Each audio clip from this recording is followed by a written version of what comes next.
Rolex es una de las marcas más lujosas del mundo, valorada hoy en día en alrededor de $8.000 millones. Su historia se remonta a hace un siglo y comenzó con un adolescente huérfano cuya herencia le fue robada.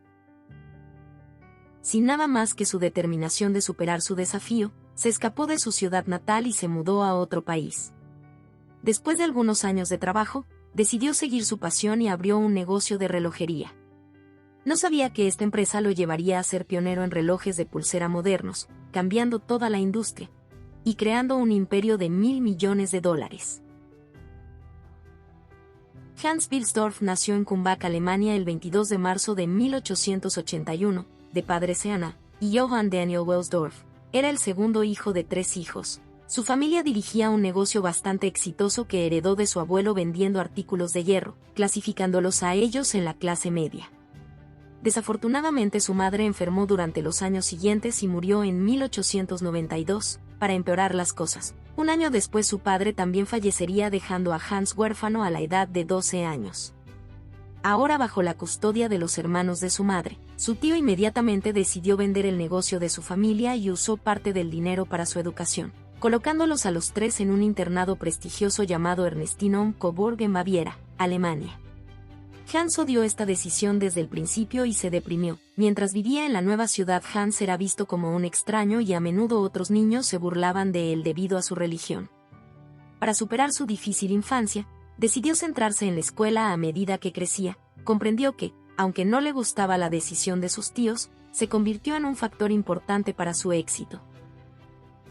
Nuestros tíos no eran indiferentes a nuestro destino. Sin embargo, la forma en que me hicieron autosuficiente desde muy temprano en mi vida, me hizo adquirir el hábito de cuidar mis posesiones y mirar hacia atrás. Creo que a esto se debe gran parte de mi éxito. Hans disfrutó leyendo libros y se convirtió en un estudiante bastante brillante en la escuela. Las materias en las que se destacó más fueron matemáticas e idiomas, donde aprendió francés e inglés. Siempre tuvo curiosidad por viajar y sabía que los idiomas serían muy útil, lo que eventualmente jugaría un papel importante en su carrera. Durante la escuela, se hizo amigo del niño suizo que le contaría historias de su lugar de nacimiento en Les Chaux-de-Fonds, una ciudad ubicada en Suiza que era bien conocida por su larga historia en la industria relojera, y Hans quedó muy intrigado por el lugar. Un día Hans se cansó de su forma de vida y dejó el internado en Alemania para mudarse a Ginebra, Suiza. A la edad de 19 años consiguió un trabajo como aprendiz en una empresa internacional exportadora de perlas. Esta empresa compraba perlas de varios mercados y las clasificaba y empaquetaba para venderlas a joyeros. Se dio cuenta de que la empresa en realidad no estaba creando nada, pero todavía estaba obteniendo grandes ganancias. Allí se sumergió para aprender sus tácticas comerciales y estaba obteniendo buen dinero para su edad. Un día Hans recibió una carta de un amigo que le ofrecía un trabajo en una empresa llamada Kuno Corten. Kuno Corten era una de las mayores empresas de relojería de alta calidad en ese momento y exportaba alrededor de 1 millón de francos suizos en relojes de bolsillo cada año. Ellos también producían algunos de sus propios relojes desde cero. Esta conocida empresa tenía su sede en Les Chaux-de-Fonds, lugar al que siempre quiso ir. Aunque la empresa en la que ya trabajaba era más beneficiosa para él, su curiosidad por el lugar y por el negocio de los relojes eran más fuertes, por lo que en 1900 se mudó a Les Chaux-de-Fonds para trabajar en esta empresa. Fue contratado como corresponsal y empleado en inglés gracias a su capacidad para escribir y leer en inglés, que aprendió a la escuela y le pagaban con un salario mensual de 80 francos suizos. También era responsable de darle cuerda a cientos de relojes de bolsillo cada día y de verificar su exactitud. Adquirió un enorme conocimiento de la relojería y obtuvo un gran conocimiento sobre cómo se producían todo tipo de relojes. Independientemente de su época, se vio interrumpido. Tuvo que regresar a Alemania y servir en el ejército después de solo 2 años en Kuno Corten. Después de su servicio a los 22 años se mudó a Londres, Inglaterra, para trabajar para otra empresa de relojes de alta calidad. Allí fue responsable de un papel más importante y ahora estaba a cargo de aumentar sus ventas. Durante los 2 años que permaneció allí, logró encontrar más clientes para la empresa y aumentó sus ventas con el tiempo. Para entonces ya estaba pensando en construir su propio negocio de relojes y estaba aprendiendo todo lo que pudo para ampliar sus conocimientos en su futuro negocio. Durante esos años también conoció a su futura esposa, Florence Frances McCarthy, y se casaría poco después. Un día, Hans estaba sentado afuera con su cuñado mucho mayor, Alfred James Davis, y hablaba sobre la vida y los planes para su futuro. Hans le dijo que se sentía lo suficientemente seguro como para abrir su propio negocio de relojes, pero que solo necesitaba algo de capital. Alfred tenía el dinero y sabía lo apasionado que era Hans por los relojes. A pesar de ser muy joven, se arriesgó sobre el alemán y le dijo que lo iba a ayudar en su negocio y que estaba listo para invertir su dinero. Se dieron la mano y en 1905 fundaron Welsdorf and Davis Limited, que eventualmente se convertiría en Rolex unos años más tarde. Se asociaron con una empresa de relojes suiza llamada Hermann Egler que tenía su sede en Suiza y comenzó a importar movimientos del país suizo a Inglaterra colocándolos en cajas de relojes. También abrieron una oficina en Viena, Suiza para favorecer su asociación allí. Poco después se especializaron en la distribución de relojes a precios asequibles. A pesar de que Hans era un amante de los relojes, había una cosa importante que le parecía desfavorable acerca de la industria relojera: los relojes de bolsillo.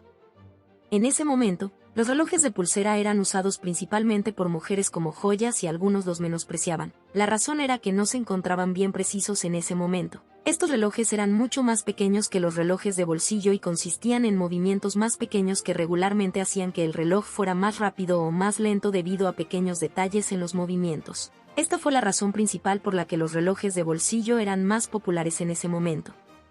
Y se consideraba masculino por su tamaño voluminoso, pero a Hans le resultaba incómodo usarlo. Era un poco complicado para él cada vez que tenía que meter la mano en el bolsillo para ver la hora, especialmente cuando sus manos estaban ocupadas. Hasta entonces, se pensaba que era casi imposible crear el reloj de pulsera perfecto que pudiera mostrar consistentemente la hora exacta y ser de uso diario. Mi opinión personal es que los relojes de bolsillo desaparecerán casi por completo y que los relojes de pulsera los reemplazarán definitivamente. Hans Wilsdorf, 1914. Hans predijo que tarde o temprano, los relojes de pulsera iban a ser la nueva norma para todos y estaba totalmente comprometido a encontrar una manera de crear el reloj de pulsera perfecto. Pasó los siguientes años viajando a muchos países de toda Europa y conoció a innumerables relojeros para discutir sobre los pequeños detalles de relojes. Durante esos años comenzó a lanzar sus propios relojes de pulsera a partir del mismo año en que fundó su empresa, un reloj tras otro. Estaba trabajando para crear un reloj de pulsera confiable y de mejor calidad para hombres y mujeres, aplicando lo que aprendió de otros relojeros en su viaje. Poco después de que su empresa comenzara a ganar algo de tracción y que en 1908 era una de las principales empresas de la industria relojera de Inglaterra. Ahora Hans quería cambiar el nombre de su empresa por algo de alta calidad, pegadizo y fácil de decir sin importar el idioma. También tenía que ser corto para que el nombre pudiera caber fácilmente en la esfera del reloj. Pasó mucho tiempo combinando 5 letras del alfabeto para encontrar algo hasta que finalmente nació Rolex. Inmediatamente supo que era el perfecto y unos días más tarde registró el nombre Rolex como marca registrada de Welsdorf and Davis Limited en 1908. Durante los años siguientes, Rolex estaba siendo conocido por sus relojes de pulsera de alta calidad y muchas personas ricas ya estaban empezando a usarlo. Pero no pasó mucho tiempo después, cuando estalló la Primera Guerra Mundial y muchas empresas, incluidas las de relojes, luchaban por mantenerse en el negocio e incluso tuvieron que cerrar en algunos casos, pero no Rolex. Este trágico evento solo hizo que la compañía de Hans fuera más famosa debido a sus ya confiables relojes de pulsera. Los soldados recibieron relojes Rolex en lugar de relojes de bolsillo porque era mucho más fácil y seguro de usar. También les ayudó a coordinar mejor sus ataques debido a su precisión en el tiempo. Para entonces, la empresa había crecido hasta tal punto que empleaban a 60 personas en 1914 y tenía grandes espacios de oficinas abiertos en Londres. Para aumentar su credibilidad, Rolex ya había ganado la primera calificación de cronómetro de reloj de pulsera de Suiza, seguido de un certificado de precisión de clase A, del Observatorio Q de Londres, lo que hizo que la marca fuera más confiable para que la gente la comprara. Pero no todo fue sol y arcoíris para Hans. En 1914 los británicos aplicaron el impuesto 33 a todas las empresas registradas en Gran Bretaña que exportaban bienes a través de fronteras internacionales. Esto se convirtió en una gran preocupación para Hans, por lo que trasladó la sede de su empresa de Londres a Viena, Suiza para evitar estos impuestos. Otra razón para su mudanza fue debido a la Guerra Mundial. A la gente de Gran Bretaña comenzó a no gustarle los alemanes, ya que el nombre Hans Wilsdorf era claramente alemán. Aunque registró Rolex antes, todavía usaba el nombre Welsdorf and Davis en Inglaterra, lo que estaba siendo menospreciado. Esto también lo llevó a cambiar completamente el nombre de su empresa de Welsdorf and Davis Limited, a Rolex Watch Corporation Limited en 1915. Años más tarde, Hans también registraría el famoso logotipo de la corona de 5 estrellas de Rolex, que se implementó a partir de entonces en la esfera del reloj. En 1919, la corporación de relojes Rolex trasladó su oficina principal de Vienne a Ginebra, donde todavía se encuentra hoy en día. A partir de ahora, la empresa se centró en fabricar los movimientos del reloj en Vienne y los transportaría a Ginebra, donde verificaban cuidadosamente que los movimientos fueran precisos y los terminaban con su diseño de alta calidad y el lanzamiento de sus productos. Es aquí en Ginebra donde Hans haría todo lo posible con su equipo para mejorar la innovación técnica del reloj de pulsera. Debemos lograr que la caja del reloj sea tan ajustada que nuestros movimientos estén permanentemente garantizados contra daños causados mediante el polvo, la transpiración, el agua, el calor y el frío. Solo entonces se asegurará la precisión perfecta del reloj Rolex. Gracias a su paciencia y determinación, finalmente valió la pena y dio sus frutos a lo grande. En 1926, Rolex lanzó su nuevo modelo que cambiaría para siempre la industria relojera, el Rolex Oyster, el primer reloj de pulsera resistente al agua de la historia. Este nuevo modelo estaba sellado con una caja muy hermética que proporcionaba una protección óptima para los pequeños movimientos del reloj en su interior, lo que lo hacía resistente al agua. Hans sabía que esto era revolucionario y que la gente sin duda estaría interesada en él, pero decidió esperar la oportunidad perfecta para presentarlo al mundo de una manera muy creativa. En 1927 Hans escuchó acerca de una mujer de Londres llamada Mercedes Glusa que afirmaba ser capaz de cruzar a nado el Canal de la Mancha, una masa de agua de 20,5 millas que separaba a Inglaterra de Francia. La gente no le creyó, así que se dispuso a hacerlo de nuevo frente a miles de personas a pesar de que la temperatura del agua era mucho más fría. Hans vio la oportunidad y la animó a usar un reloj Rolex Oyster alrededor de su cuello. Después de nadar durante más de 10 horas la sacaron del agua después de casi morir congelada y recorrió aproximadamente 4/5 partes del camino a través del canal. La tarea no fue un éxito total, pero el Rolex Oyster salió del agua en perfectas condiciones. La gente se volvió loca por el reloj y Hans siguió la publicidad poniendo un anuncio frente al periódico londinense Daily Mail relacionado con el evento. Este es el punto donde Rolex saltó a la fama internacional como un reloj revolucionario. Para aumentar la expectación, Hans también comercializó su Rolex Oyster dentro de peceras con peces reales en la exhibición de velas de cada concesionario Rolex para que la gente los viera cuando pasaban. Esta genial estrategia funcionó sorprendentemente y la gente se enganchó a los productos.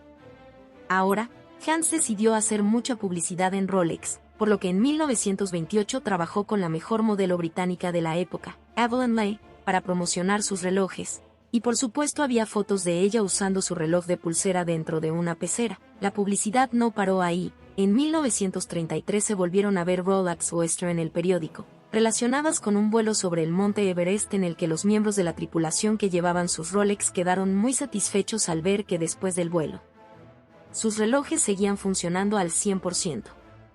Otro ejemplo fue cuando el famoso conductor Malcolm Campbell estableció un récord de velocidad al conducir alrededor de 300 millas por hora con su Rolex en 1935.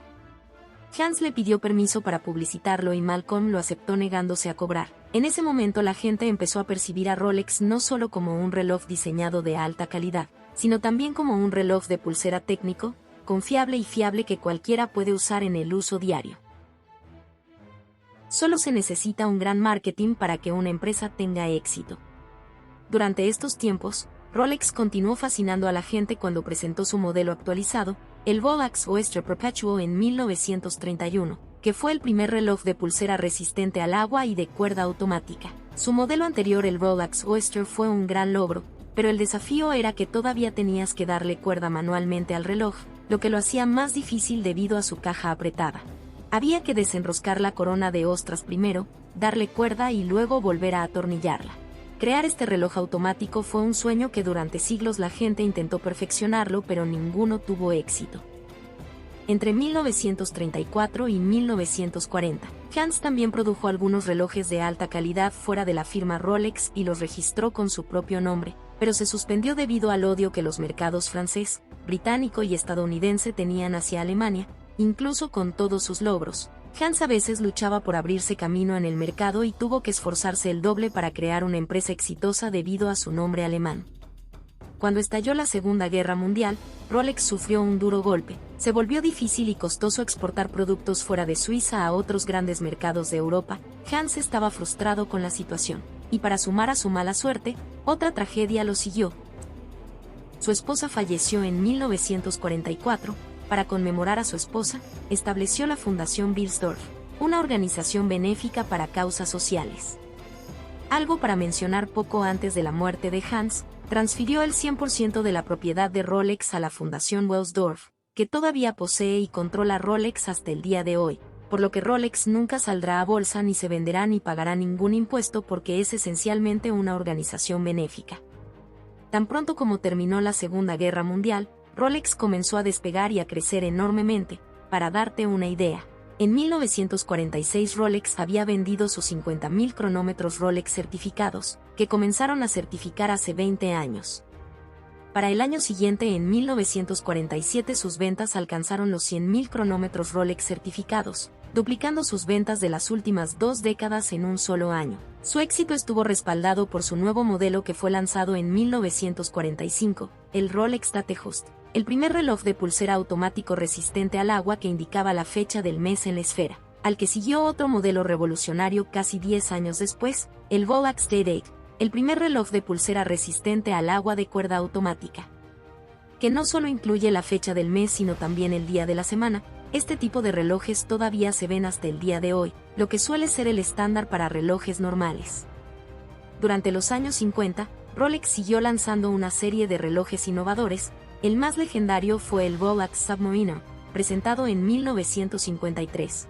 Fue el primer reloj de pulsera resistente al agua para buceo profundo que podía alcanzar los 100 metros de profundidad en el océano sin volverse disfuncional. Hans Wilsdorf murió en el año 1960. Después de su muerte, Rolex comenzó a acercarse a sí misma como la marca de lujo que es hoy. La compañía centró más su marketing en ser una colección de relojes exclusiva para personas de la alta sociedad, lo que funcionó. Otro factor a considerar es que en 1985, Rolex comenzó a fabricar sus relojes con 904L, un acero muy duradero y costoso. Se convierten en el primer reloj en hacerlo, lo cual es una de las razones de sus altos precios. En la actualidad, Rolex sigue siendo la marca de relojes más reconocible del mundo, desde un niño huérfano que comenzó sin nada. Hans Wilsdorf siguió por su propio camino y es el responsable de cambiar la industria relojera a lo que conocemos hoy. Su pasión por el diseño y la innovación técnica lo han colocado en la lista de uno de los hombres más influyentes de la industria, y su legado se puede ver hoy en cada persona usando un Rolex. Gracias a todos por mirar, asegúrese de suscribirse y hasta la próxima.